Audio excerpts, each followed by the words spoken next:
the bride on basement level 4. I was in Guangzhou for a semester abroad, picking up Mandarin and working part-time in this gigantic underground shopping mall. If you've never been in one, picture a regular mall, but stretched out like an endless basement. Fluorescent lights, rows of cell phone cases, knockoff sneakers, bubble tea stalls. You could get lost for hours without ever seeing the sun. One night, after closing, I was hauling boxes through one of the back corridors when I noticed something weird. Between two shuttered shops, there was a service door with an old sign marked B3, but the elevator beside it had one more button, B4. The mall map only went down to B3. I don't know why I pressed it. Boredom, maybe. Curiosity. Definitely. The elevator groaned and rattled like it hadn't been used in years, and when the doors slid open, the air felt wrong. Stale, heavy, like wet concrete mixed with rust. The hallway down there was nothing like the mall upstairs. No music, no ads, just bare concrete walls and flickering yellow bulbs. It smelled like mildew. I was about to step back in the elevator when I heard wheels squeaking. That's when I saw them. Two guys in work jackets pushing what looked like a stretcher. There was a long white shape strapped down, completely covered with a sheet. They didn't look at me, just kept moving toward a set of double doors. I told myself it was medical equipment, maybe mannequins for a store. But then another cart came out. The sheet slipped just enough to show a woman's hand. Pale, limp, not moving.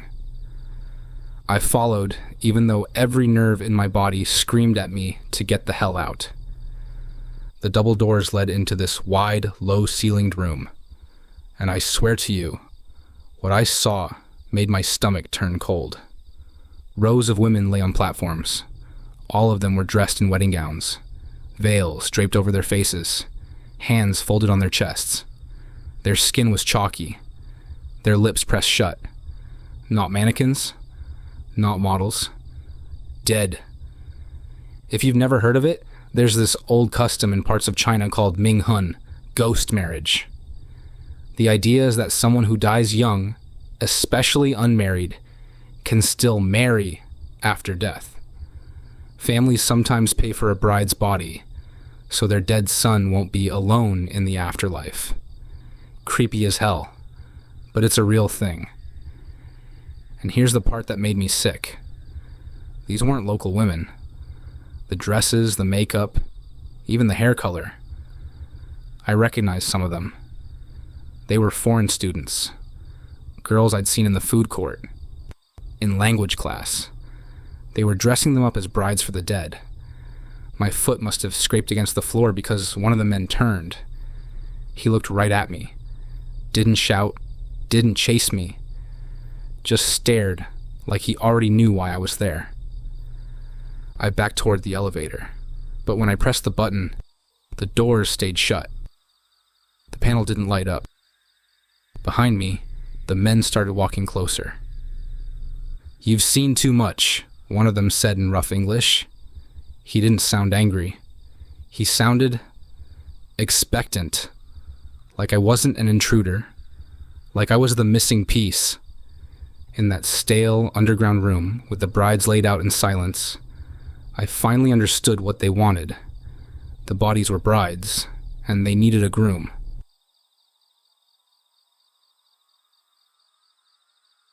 Give back the souls? I was working with an American architectural firm contracted to help restore a 1,000-year-old temple in Shanxi, one of those northern Chinese provinces where the mountains look ancient even before you learn the temples are older than your country. The project was supposed to be a big cultural exchange. East meets West kind of thing, with glossy brochures about tradition and heritage. On paper, it was a dream job, but the site itself felt wrong. The accident started almost immediately. A scaffolding collapse that broke a worker's leg. A stone slab that came loose and nearly crushed 2 men. Tools vanishing, then reappearing in bizarre places. Hammers laid neatly in the middle of the prayer hall, where no one had been working. The local crew started whispering. At first, I thought it was just superstition, but one night in the mess tent, a mason leaned close and muttered, "We dug up souls." I laughed it off until the next week, when our survey team hit something underground that wasn't on any map. It wasn't temple foundation. It wasn't even old ritual artifacts. It was a pit. A shallow, hidden chamber packed with human bones. Skulls stacked like cargo. Rusty chisels and ropes tossed in the corner. Someone whispered the word, Daomu, tomb robbers. That's when it clicked. We weren't just rebuilding a sacred site. We'd stumbled onto a dumping ground where grave robbers had stashed bones, probably for the black market trade. Yeah, that's a thing. Antique dealers will pay insane money for authentic relics, and bones from old graves sometimes get sold as part of the package. The bones were bad enough. What happened to the men who found them was worse. They started losing words. Not all at once. Just the little things first. Forgetting coworkers' names. Forgetting their own birthdays. One of the carpenters broke down crying when he realized he couldn't say his own name out loud. He wrote it on paper, stared at it, and said it looked like someone else's. We thought maybe it was gas, some underground chemical exposure. But medical checks came back normal. No carbon monoxide, no mold, nothing. Then we uncovered the stone. A flat slab, carved with jagged, uneven Chinese characters. One of the local historians read it for us. It said, "The nameless have no souls." That night, the historian himself couldn't recall his wife's name. It spread like a sickness, but not to everyone. Only to the ones who had actually touched the bones. The guys who moved them, cataloged them, tried to photograph them. Their identities seemed to rot away from the inside out. I kept my gloves on. I avoided that pit like it was radioactive. But I still dream about it. Rows of skulls, and behind them, something waiting. Not a person. Not even a ghost, really. More like the echo of everyone stripped of their name, pressing in, trying to pull me down there so I'd forget mine too. We were supposed to preserve history. Instead, we woke it up, and it wanted its souls back.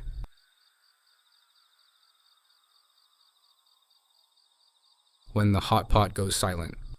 I was in Chengdu, the capital of Sichuan province, filming one of my usual travel food vlogs. If you've ever been there, you know it's basically the promised land of Hotpot. Tables with bubbling cauldrons of chili oil, people dunking skewers of meat and vegetables, the whole place smelling like fire and spice. I'd been told by a local student to check out a tiny alleyway spot. No sign in English, no menu photos outside. Just a red lantern and the smell of broth. Places like that usually make for the best videos, so of course I set up my camera, hit record, and ordered whatever the staff suggested. The pot came out boiling so hard it splashed the table. Chili peppers, garlic, weird herbs floating around. The waitress brought plates of thin sliced meat I couldn't quite identify. Pork? Beef? It didn't matter. Hotpot's all about the vibe, right? I dropped the pieces in, let them swirl around, took a bite, and exaggerated the "oh my god, this is amazing" face for the camera. When I uploaded the footage that night, the comments started pouring in. Not the usual "nice video" or "I'm hungry now." People were pointing out things I hadn't noticed. "Dude, there's a woman sitting behind you. She doesn't blink once in 15 minutes. Pause at 3:47. Someone whispers something. Doesn't sound like Chinese. Why is the sound of the pot so off?" I rewatched it. They weren't wrong. The woman in the corner looked like a mannequin, just staring past the camera. And under the hiss of boiling broth, there was this faint, almost mechanical whisper. I thought maybe it was a glitch, some kind of background noise. But when I went back to the restaurant the next day, something was different. The staff looked at me like they already knew I'd come back. They steered me to the same table, set the pot down, brought me the same plates of meat. No menu, no choice. I started to eat, but this time I couldn't ignore it. The meat didn't look like anything I could name.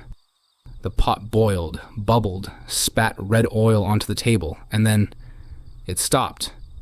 Just like that. Total silence. Hotpot doesn't stop. It's fire under metal, oil and water fighting each other. It sputters, it roars, it never just stops. That silence was worse than any scream. And then I heard it, the scrape of something moving beneath the table. A wet dragging sound, like bare skin, sliding across tile. I froze, didn't even breathe.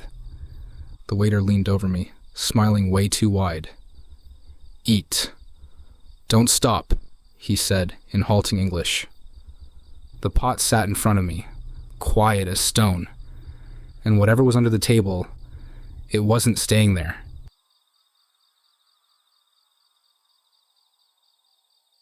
The Lotus Ledger.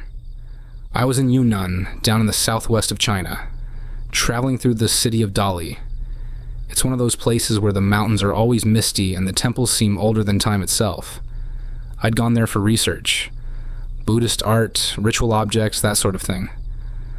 My plan was to pick up a few antiques, maybe something to bring back for a paper I was writing. That's how I ended up in this cramped little shop tucked between a tea house and a funeral supply store.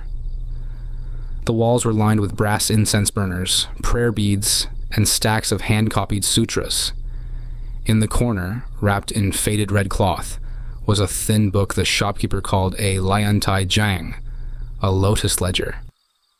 I'd never heard the term before, so he explained. It's basically a register where monks record the posthumous names of the dead, like a list of who had been cremated, along with their Buddhist name after death. Creepy, but fascinating. So I bought it. Later, flipping through the brittle pages in my guest house, I noticed something strange. Most entries were old, written in careful brushstrokes, dates from decades ago. But near the end, the ink looked fresh. And the dates, they were in the future. Names, too. Western names. Emily Carter, James Rowe, Michael Smith, each with a date followed by a simple note.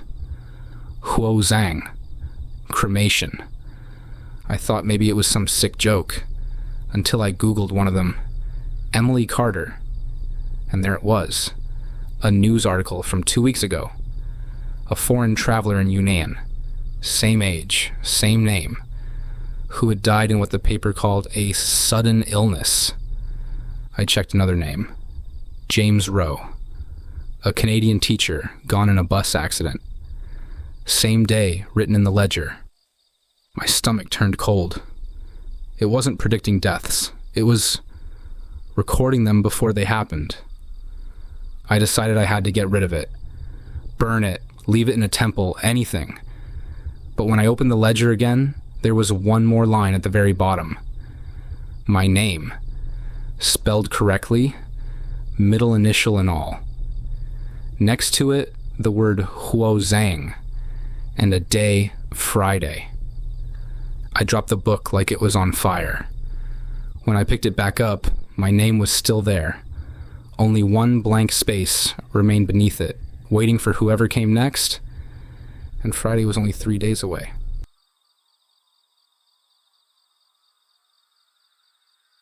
The Road of the False Monk. My wife and I were in Xi'an, one of China's oldest cities, the place where the terracotta warriors are buried, and every alley feels like a piece of history. We were just doing the tourist thing, walking through the old quarter, snapping photos of temples and eating street food, when it happened. In front of a temple gate, a monk in saffron robes held out a bowl. He pressed his palms together, bowed to us, and said in halting English, "Grateful guidance."